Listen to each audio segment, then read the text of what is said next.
አላህ ስብሓነሁ ወተዓላ ሰዎችን በተለያየ መልኩ መፈተኑ ለነሱ የእዝነት መገለጫ ሊሆን ይችላል።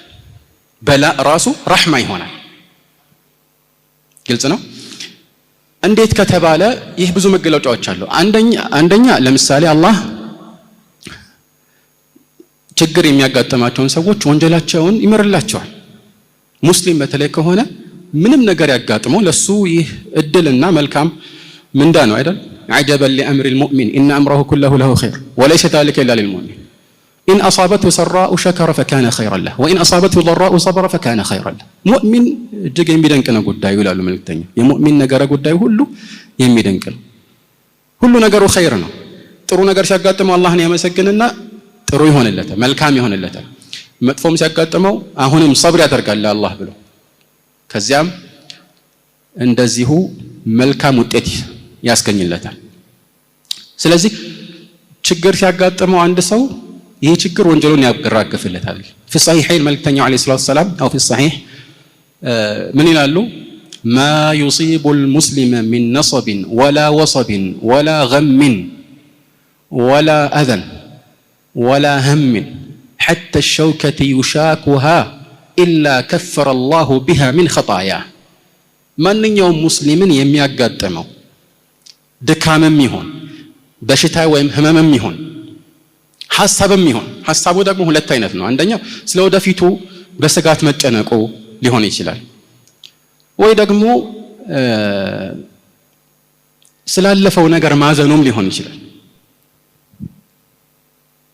ማንኛውም ችግርም ቢያጋጥመው በሰው አማካኝነትም ይሁን በተፈጥሮ አደጋም ይሁን ትናንሽ የሚባሉ ቅንጥብጣቢ ችግሮችም ይሁን ሌላው ቀርቶ በመንገድ ሲሄድ እግሩን የሚወጋው እሾክም ቢሆን አሉ መልእክተኛው አለይሂ ሰላቱ ሰላም ሁሌም ቢሆን ከወንጀሉ የሆነ ያህልን ሳያራግፍለት አይተወውም አሉ።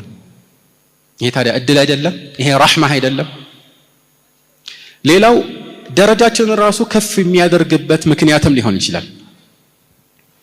ይህን የሚያስገነዘበው ደግሞ አንዳንድ ጊዜ እኛ በመልካም ስራችን ለፍተን ጥረን ግረን የማንደርስበትን ደረጃ ስለተፈተነና ስለተቸገረን ብቻ አላህ Subhanahu Wa Ta'ala ያንን ደረጃ ሊያጎናጽፈን ይችላል። ይህ ቀላል ነገር አይደለም ማለት ነው። እንደዚሁም አንዳንድ ሰዎች ምቾት ለነሱ ከፈተና እንዲወድቁ ምክንያት ሊሆናቸው ይችላል። አንዳንድ ሰው በችግር ውስጥ ሲኖር ወደ አላህ ፊቱን ያዞራል፣ አላህን ይማጸናል።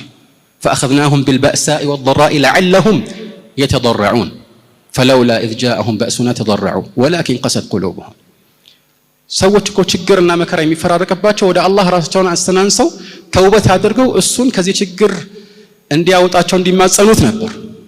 ይህ ወደ አላህ እንዲቃረቡ ምክንያት ይሆንላቸዋል። በተቃራኒው ግን አንዳንድ ሰው ምቾት ሲያገኝ ይህን ሁሉ ይረሳል። ወለው በሰጠ الله الرزق لعباده لبغوا في الأرض ولكن ينزل بقدر ما يشاء አላህ Subhanahu Wa Ta'ala ሪዝቅን ወይም ሲሳይን ለሁሉም ሰው ቢዘረጋው ኖሮ በምድር ላይ ድንበር ያልፉ ነበር ይላል። ስለዚህ ጥበብ አለው አላህ Subhanahu Wa Ta'ala።